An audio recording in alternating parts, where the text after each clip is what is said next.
Good afternoon. আজকের আমি কাঁচা কলার মোচা করতে নিয়েছি। মোচা বলতে কি, এরম ছোট ছোট আমি কলাটাকে কেটে ফেলেছি। দেখবেন বড় বড় কাঁচা কলার মানে কলার মোচার ভেতরে ওই ছোট ছোট কলাগুলো থাকে। সেই কলার মোচা এনে আজকের আমি রান্না করছি। মোচাটাকে সিদ্ধ করে, আবারও বলছি, গুছাতে প্রচুর টাইম লাগে, ওই চটজলদি রান্না হয় না। অটোমেটিক ফটাফট আমি করেছি এটা বলতে পারবো না, এই জন্য গুছিয়ে কুচিয়ে কেটে সিদ্ধ করে নিয়েছি। আলু কুচিয়ে, আলু ঠিক এরকম গোট গোট করে সুন্দর করে কেটে নিয়েছি। আপনি এটা চিংড়ি মাছ দিয়ে করতে পারেন, আবার গরম মশলা, ঘি, নারকেল ভাজা সব দিয়েই করতে পারেন। আমি একটু সামান্য নারকেল দেব, এই যে নারকেল দিচ্ছি। তারপরে আলুটাকে ছেড়ে দেবো।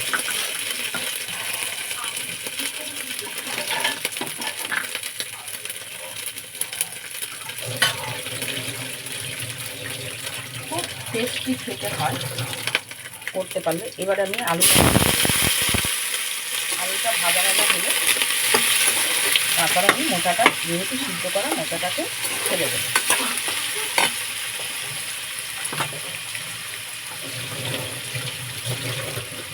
বারবার বলছি, আমি রান্নাটা কোনো রোজগার ফোজগারের কিছুর জন্যে না, আমি শখে রান্না করি, একা থাকি। নিজের মানসিকতা ঠিক রাখতে আর নিজেকে ভালো রাখতে তো হবে।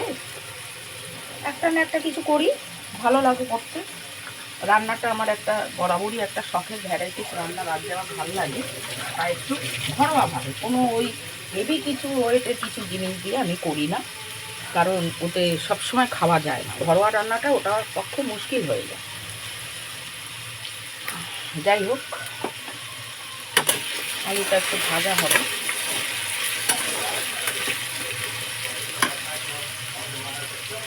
ঢাকা দিয়ে দিই।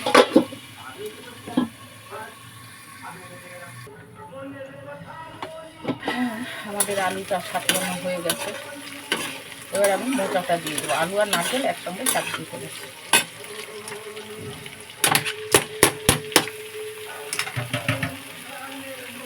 গ্যাসটা একটু বাড়িয়ে দেবো এখন।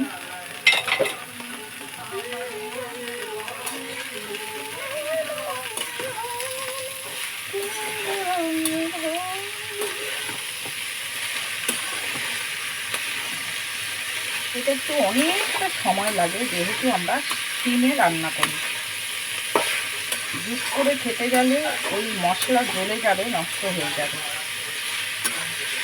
এটাকে এবারে এই ছাপিয়ে এবার এর ভেতরে দিয়ে দেবো আমি আস্তে আস্তে যেগুলো আইটেম লাগবে, সেই কটা আইটেম। প্রথমে দেবো আমি আদা বাটা, তারপরে দেবো আমি কাঁচা লঙ্কা,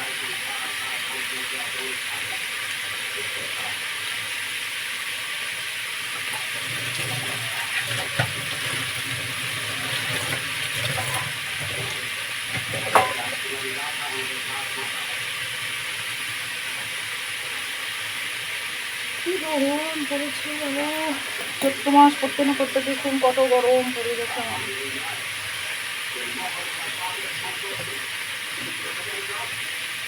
তারপরে দিয়ে দেবো মিষ্টি। মোটাতে কিন্তু একটু মিষ্টি লাগে, নিরামিষ রান্নাতে কিন্তু একটু মিষ্টি ভালোই লাগে।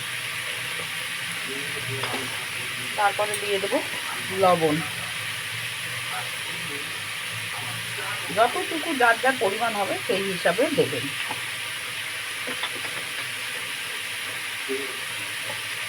তারপরে হলুদ,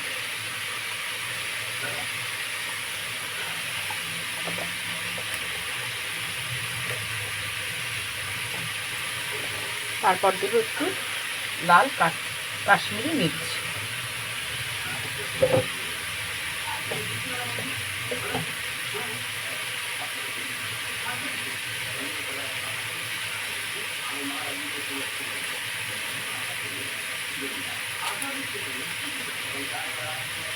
তারপরে দিয়ে দেবো এরকম তেজপাতা দুটো নিয়ে টুকরো করে। ঠিক আছে, এইবারে আমি সাপলাতে থাকবো।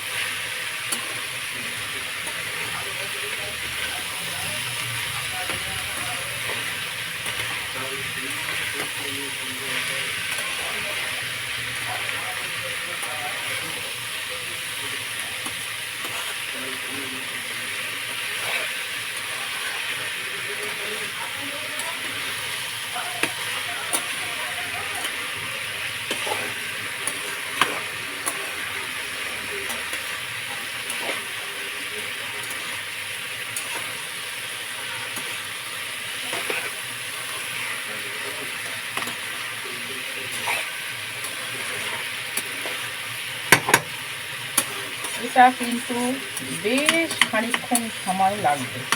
এবার আমি ঢাকা দিয়ে দেবো, সিমে মশলাটা কষবে।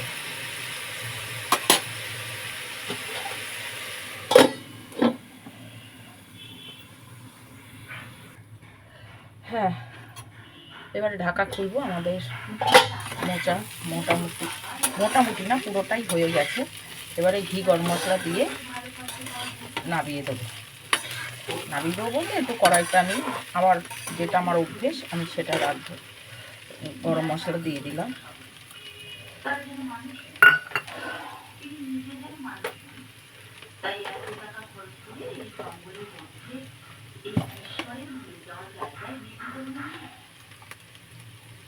ঘি দিয়ে দিলাম, যার যেটুকু মনে হবে ঘি দেবেন।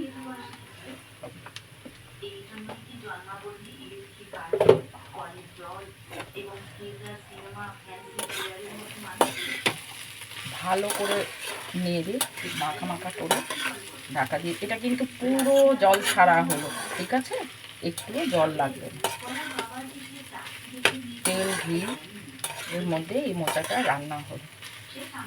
আমি এখানে সত্যি কথা সুন্দর গন্ধ পাচ্ছি ঘরোয়া খাওয়াতে। আমি বলছি না হোটেলের খাওয়া, সত্যি কথা আমার ঘরোয়া রান্নাটাই ভালো লাগে।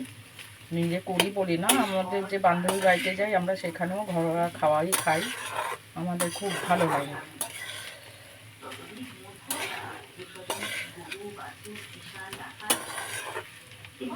আমি খুব ঘরোয়া টাইপসের মানুষ, খুব সাধারণ মানুষ, এইভাবেই থাকি। গান বাজনা শুনি, নাটক শুনি, টুকটাক রান্না করি, আপনাদের সঙ্গে শেয়ার করি। কিছুভাবে তো ভালো থাকতে হবে, সারা দুনিয়াতে নেগেটিভ ভরে গেছে।